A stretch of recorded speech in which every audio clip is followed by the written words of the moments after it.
Dans cet open space, l'activité est à l'arrêt. Les entreprises calédoniennes spécialisées dans le tourisme sont pessimistes quant à l'avenir de leur profession. À travers ces différents courriers, la présidente du syndicat des agences de voyage interpelle les institutions. 110 personnes sont au chômage partiel. L'ensemble des salariés sont au chômage partiel pour le mois d'avril. Et à partir du mois de mai jusqu'au mois de juin, il y a des licenciements économiques qui sont envisagés. Et si on n'a pas de solution, c'est ce qu'on a écrit aux institutions, au mois de juin, les structures devront déposer le bilan. On a besoin des institutions pour se maintenir à flot, on a besoin d'aide, mais on veut aussi être acteur et faire partie de la solution. Pour les agences de tourisme et leurs prestataires, habitués à travailler avec les croisiéristes et les touristes internationaux, le constat est amer. Les frontières de certains pays étrangers pourraient rester fermées jusqu'à 2021. Aujourd'hui, notre activité dépend environ 95% du trafic international. Donc l'activité des agences de tourisme est au point mort.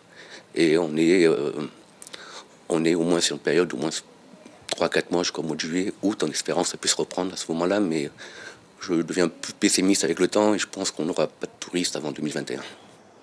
Face à cette situation, nous avons rencontré le vice-président de l'Union des hôtels de Nouvelle-Calédonie.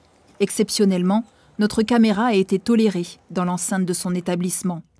À Nouméa, 80% des chambres d'hôtel sont occupées par des centaines de Calédoniens confinés. On pourrait croire qu'en étant réquisitionnés, les professionnels de l'hôtellerie ont évité la crise, mais il n'en est rien. Je tiens à préciser quand même que la réquisition, ce n'est pas le jackpot pour les hôteliers puisque c'est très encadré. Donc nous serons remboursés uniquement des charges avec des charges de personnel qu'on a pu garder pendant le confinement, des charges générales sur justificatif comptable. Donc le réquisitionnement, c'est très clair, on ne doit pas faire un franc de profit. Contacté par téléphone, le groupement d'intérêt économique Nouvelle-Calédonie Tourisme.Sud dit travailler sur des plans de relance touristique au niveau local et international. Dans l'attente de réponses efficaces et de solutions pérennes, le secteur touristique pourra compter sur le marché local et ses destinations paradisiaques.